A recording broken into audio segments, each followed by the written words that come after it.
Sabe, cara, eu gosto de histórias grandiosas. Quem não gosta, afinal, né? Sejam dragões, explosões, heróis, profecias, o destino do mundo inteiro em jogo nas mãos dos protagonistas. Eu cresci amando isso. Mas com o tempo, eu fui cada vez mais percebendo essa coisa estranha. As histórias que iam ficando mais e mais comigo, que eu mais guardava com carinho no meu peito, raramente eram as que tentavam salvar todo um planeta, sabe? E sim, são aquelas que, por exemplo, pararam tudo pra salvar, sei lá, uma pessoa, ou mesmo pra alguém se entender, se encontrar, ou mesmo apenas sobreviver em meio à grandiosidade do mundo ali em volta dela. Eu comecei a notar que quanto maior o espetáculo, quanto mais épica a história tenta ser, menos espaço vai sobrando para as coisas menores, que são as coisas que realmente importam. O que eu quero explorar com esse vídeo é mais essa ideia de que histórias mais simples não diminuem o mundo dela. Na verdade, elas costumam aproximar a gente dele, pelo menos é como eu penso. E foi justamente por isso que o Cavaleiro dos Sete Reinos, a nova série do universo de Game of Thrones, desde o trailer me pegou tanto. Não é sobre heróis mega conhecidos, dragões voando por castelos, reis, rainhas. Não, a série já deixa claro que o real conflito não é quem vai sentar no trono de ferro, governar o continente, não, e sim é mais sobre que tipo de pessoa eu quero me tornar. Westeros, que antes era tratado como um mero tabuleiro político, agora parece um lugar vivo nessa série, onde pessoas reais, gente como a gente, caminham e vivem todo dia. E não me entenda mal, eu ainda adoro Game of Thrones, mas agora a história parece que respira mais, sabe? Aqui nessa nova série, que até agora só tem um episódio lançado, ninguém tenta conquistar o reinado pra si, ninguém monta no dragão e rasga o céu, nenhuma profecia diz quem que é especial, quem não é. Não, ela na real se centra num cavaleiro qualquer, caminhando de vila em vila, tentando fazer o certo. Ele tenta, às vezes ele erra, mas toda vez ele segue em frente. E isso me faz pensar, por que histórias assim, menores, mais simples e humanas, às vezes batem mais forte do que qualquer mega batalha épica? Por que eu me importo bem mais com a honra de um homem comum do que com o destino político, sei lá, de um continente inteiro? E eu não acho que eu tô sozinho nessa. Talvez seja por um motivo bem simples. É que a maior parte de nós nunca vai chegar, sei lá, salvar o mundo ou algo mais grandioso assim, sabe? Mas todo mundo, sem exceção, sempre tá tentando vencer alguma coisa, alguma batalha menor ou interna. Quando a gente fala de histórias grandiosas, normalmente a gente tá falando de escala, né? O mundo tá em perigo, ou a sociedade ali em que se passa a história vai colapsar por algum motivo, por algum vilão que precisa ser derrotado antes que tudo acabe. Essas são histórias macro, né? Elas lidam com mapas, exércitos e todo esse tipo de sistema mais complexo, destinos. São perguntas tipo, quem é que vai vencer, quem é que vai governar, coisas do tipo. E é o que eu já falei, não me entenda mal, essas histórias funcionam, elas são emocionantes, grandiosas e são quase sempre memoráveis, sim. Mas esse outro tipo de história, as histórias micro, me pegam muito mais de um jeito diferente. Elas não perguntam como salvar o mundo ou algo assim, elas perguntam como que a gente vive, como que a gente sobrevive dentro dele. Aqui o conflito não é tipo um mega apocalipse, pode ser na real mais um sentimento mal resolvido, um medo que ninguém fala em voz alta, ou mesmo escolhas menores, escolhas pequenas, mas que vão definir quem o personagem é, quem o personagem se torna. Um ótimo exemplo é Vigilantes, o spin-off de My Hero Academia. Enquanto Boku no Hero fala sobre heróis, rankings mega elaborados e símbolos mega heróicos ou vilanescos que circulam pelo mundo inteiro, Vigilantes olha para o lado, para as pessoas que não são as escolhidas, as pessoas que não cabem nesse tipo de sistema, que erram mais do que acertam às vezes. Eles não estão tentando salvar toda a sociedade, todo mundo ali, eles estão tentando sobreviver nela sem perder completamente a própria humanidade. O perigo, claro, ele existe, mas o foco nunca é esse espetáculo, sabe? É mais o cansaço, o sentimento de frustração ou a sensação de estar fazendo bem sem nunca receber reconhecimento devido por isso. Eu adoro esse anime, eu recomendo muito que você assista. Por falar em animes que eu recomendo bastante, tem também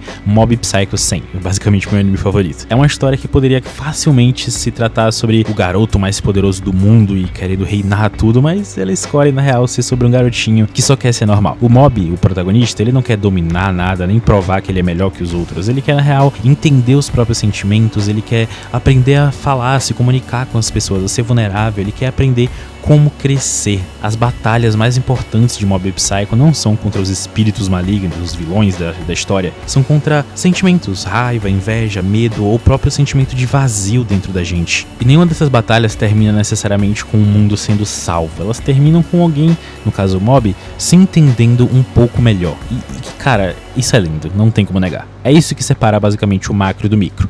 No macro, basicamente o clímax muda todo o mundo daquela história. Já o micro, o clímax muda coisas simples, como uma pessoa. E às vezes isso é muito mais difícil até de se escrever, sabe? E quando a gente volta para o Cavaleiro dos Sete Reinos nesse assunto, isso fica ainda mais claro. O Dunk, que é o protagonista, o mais velho, ele não é o centro de uma profecia, nem nasceu especial, nasceu para governar, ele não tem esse destino grandioso esperando por ele, sabe? Ele só tem perguntas constantes ecoando na cabeça dele. Perguntas tipo, será que eu sou um bom cavaleiro? Será que eu só sou alguém fingindo, sabe, ser vestindo uma armadura qualquer? Será que eu sou uma boa pessoa? E acho que é por isso que essas histórias desse tipo ficam tanto com a gente. Elas não falam sobre quem vai vencer no final, elas falam sobre quem a gente escolhe ser quando ninguém tá olhando. É isso, eu acho que eu não tô sozinho nessa. Eu acho que muita gente até anda cansado desse épico constante. Não porque ele seja necessariamente ruim, mas porque ele nunca desliga, sabe? Nunca toma uma pausa.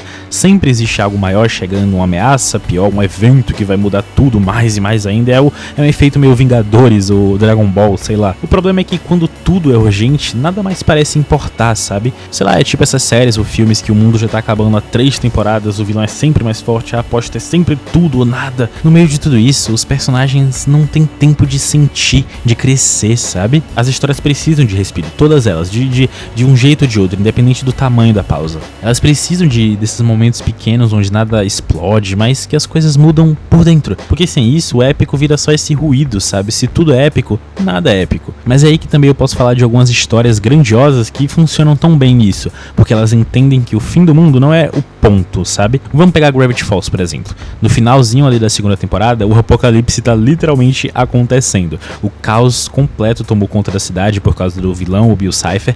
Tudo tá fora de controle total, mas o conflito que realmente importa, pelo menos o que importou pra mim quando eu vi pela primeira vez, não é sobre derrotar esse vilão. Claro, isso é importante, mas o que mais importou pra mim foi a relação dessas duas crianças, desses dois protagonistas que estão com medo de crescer. O Dipper tá tentando provar que ele é maduro, a Mabel tá tentando se segurar à infância com todas as suas forças. O mundo pode estar acabando lá fora, mas o que eu acho de verdade que era o coração da história é esse medo de perder alguém quando você segue caminhos diferentes, especialmente quando é alguém que você ama tanto. O mesmo acontece de uma forma diferente no filme 2 de Aranhaverso. O multiverso tá literalmente em colapso ali, existem todas essas regras e escalas cósmicas quanto ao perigo do filme, mas nada disso pesa mais do que uma conversa difícil entre um pai e uma filha. Eu digo isso porque quanto mais eu penso no filme ou reassisto cenas, eu percebo que uma das partes que mais pega assim pra mim é a relação da Gwen com o pai dela naquele universo lá dela do início do filme. A Gwen não tá só lutando contra o fim de todos os universos, o colapso total, não, ela tá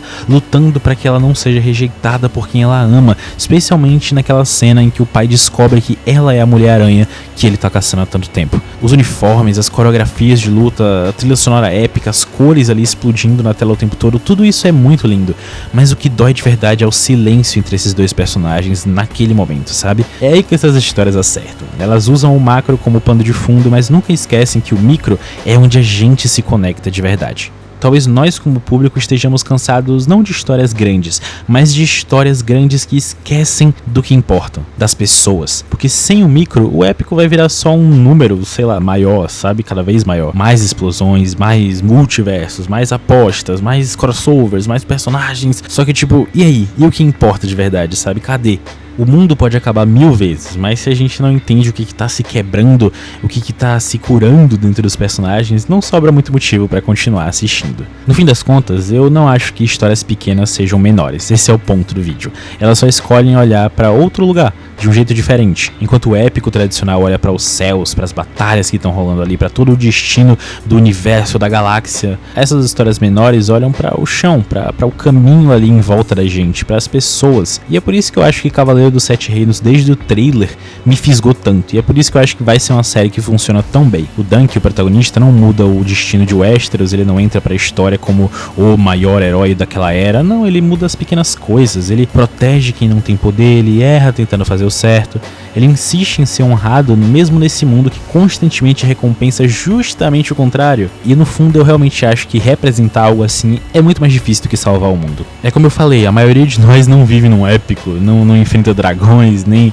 decide o destino de continentes inteiros, nem carrega profecias. Na real, a maioria de nós enfrenta dias difíceis, conversas desconfortáveis, escolhas que às vezes a gente tem que fazer e que ninguém vai presenciar ou mesmo aplaudir. A batalha real é acordar e tentar ser uma pessoa decente mesmo em meio a esse mundo confuso. E acho que é por isso que essas histórias batem tão fundo, né? Porque elas não pedem que a gente seja o melhor, o mais especial ali entre todos. Não, elas pedem que a gente seja honesto com nós mesmos. Quando a história entende isso, ela não precisa ser a maior de todas, ela só precisa ser honesta também. Seja um cavaleiro qualquer andando a cavalo por Westeros, ou um herói sem licença tentando fazer o certo, uma garota tentando reconciliar os laços com o pai, ou um garotinho com poderes que só quer crescer. Eu acho que o épico ainda tem sim o seu lugar, tá tudo bem com isso, mas o ponto do vídeo é que pra mim as histórias que ficam são aquelas que me lembram que existir já é difícil bastante, então às vezes só seguir em frente sem perder a nossa essência, sem perder quem a gente é, já é um ato épico e heróico o bastante.